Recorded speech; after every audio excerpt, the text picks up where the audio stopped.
मित्रांनो, प्रकाश किरण जेव्हा पाण्यासारख्या नवीन पदार्थ माध्यमात प्रवेश करतो, तेव्हा तो वळतो.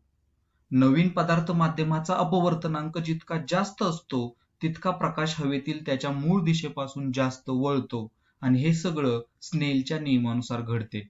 कारण जेव्हा अपवर्तनांक जास्त असतो, तेव्हा अपवर्तित कोन लहान असतो आणि स्तंभिकेशी अपवर्तन कोन लहान होण्यासाठी प्रकाश किरणाला त्याच्या मूळ दिशेपासून जास्त वळावे लागते.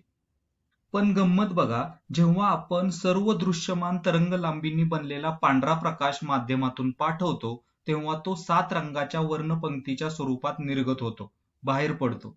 पदार्थ माध्यमात प्रकाशाचे आपल्या घटक रंगात पृथक्करण होण्याच्या या प्रक्रियेस प्रकाशाचे अपस्करण म्हणतात. तर प्रश्न असा आहे, अपस्करण का होते?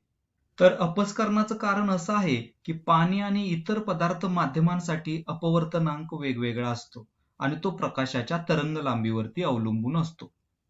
उदाहरणार्थ, जर आपण एखाद्या शास्त्रज्ञाला विचारले की पाण्याचा अपवर्तनांक किती, तर तो सांगेल तो असतो 1.33, बरोबर? पण त्या शास्त्रज्ञाला असं म्हणायचं असतं की सगळ्याच दृश्यमान तरंगलांबीच्या श्रेणींसाठी अपवर्तनांक हा जवळजवळ 1.33 असतो.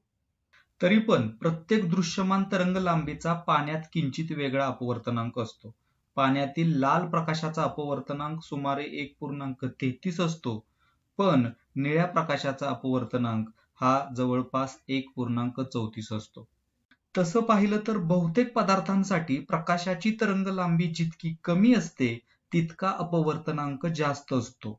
याचा अर्थ कमी तरंगलांबीचा प्रकाश बहुतेक पदार्थ माध्यमातून जाताना जास्त तरंगलांबीच्या प्रकाशापेक्षा जास्त वळेल. म्हणून मित्रांनो, लक्षात ठेवा, अपस्करण आणि त्यातून तयार होणारं इंद्रधनुष्य याचं नेमकं कारण काय? तर बहुतेक पदार्थ माध्यमांचा अपवर्तनांक हा प्रकाशाच्या तरंगलांबीवरती अवलंबून असतो, बरोबर? आणि तरंगलांबी जितकी कमी असते, तितका प्रकाश जास्त वळतो. इथेच थांबूयात. धन्यवाद.